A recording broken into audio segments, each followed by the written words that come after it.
जि mistake खालामबाय बे BTR आफाद खालामनायजों बिसोरो आरोबाव खेबनै गोरोन्थि दा खालामथों। जोंहा साबसिन जाला नालाय मा जालालै मा जाला जाखांबाय आरो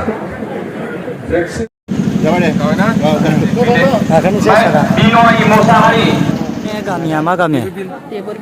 औ ओमफ्राय दा नैबे सरखार गैयि BPF हानजायाव मानि थाखाय मादैमोना जयेन जाफैदों?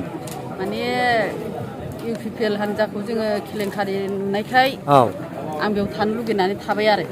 आच्छा। BPF हानजाखौ मोजां मोनफिनबाय। माने सिगाङावबो मोजां मावखादोंमोन मावनाया, ओमफ्राय जोङो गोजौ लेभेलनि हरनायखौ जों राननानै जानो रोङा जायो दा।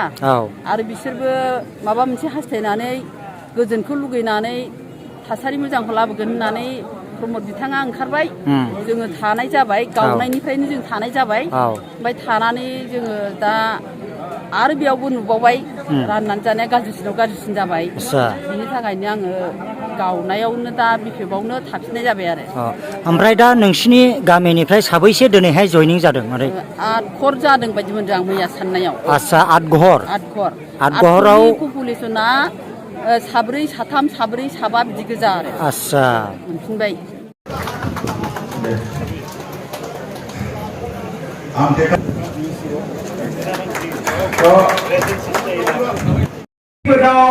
फैनायावहाय जोंनियावहाय 17 जननि गेजेराव 10 जनल' बासिनानै थानो हादों MCLA-फोर। आं बिनि थाखाय आं फैदों आरो बिसोरो जोंनि थाखाय खाम्फा जानानै थालांदों आरो जोंनि थाखाय गोगोम खुन्थिया जानानै बे BTC-खौ बासायनांगौ होननानै बिसोर लाखिदों। बिनि थाखाय आं फैदों।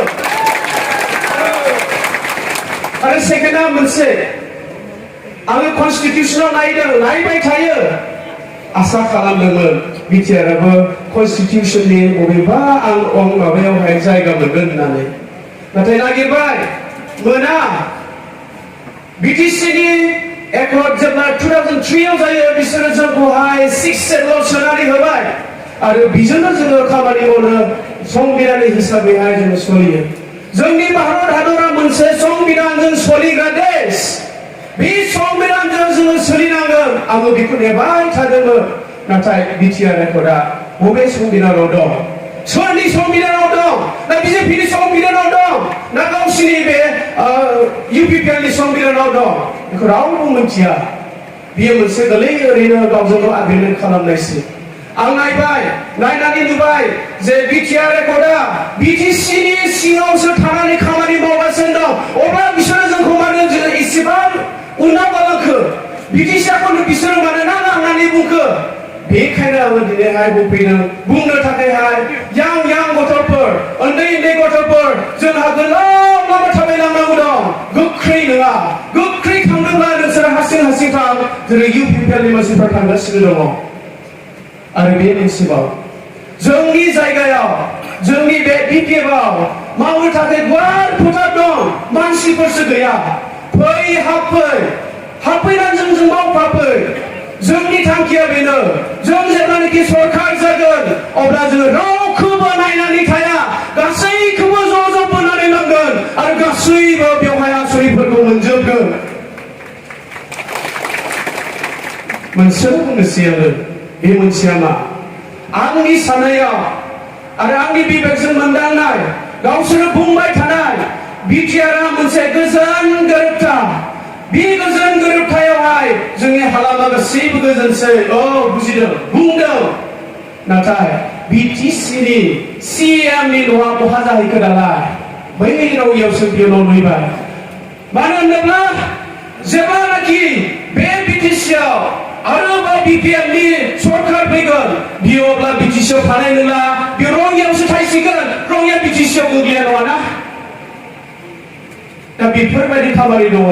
आरो मोनसेबाव, बे मोनसेया ओरैबायदि, जोंनि बे हालामावहाय इंलिश मिडियाम फरायनाय गथ'फोर दं, बर' मिडियामाव फरायनाय गथ'फोर दं। बेनि सिगाङाव आं दासिमबो नुवाखै जे इंलिश मिडियामाव फरायनाय गोग्गो साननो गोरों गथ'फोरखौ लाबोनानै बिसोरो जायगा होनाय आरो बिसोरनो थाखाय माबा मोनसे अनसुंथाइ हरनाय आं नुवाखै। नाथाय जोंनियाव दङ।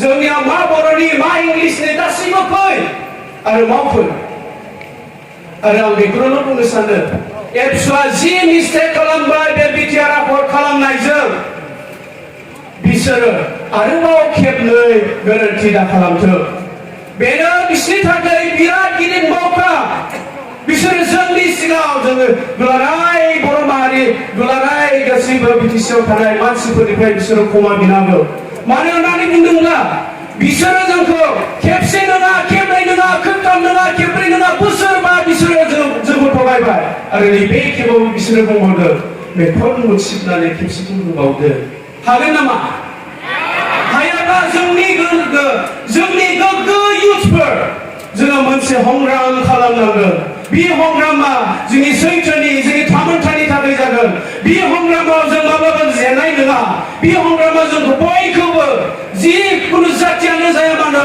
खौसेथियै लाखिगोन आरो बे खौसेथिया जोंखौहाय गोजौआव दिखांनांगोन धन्यबाद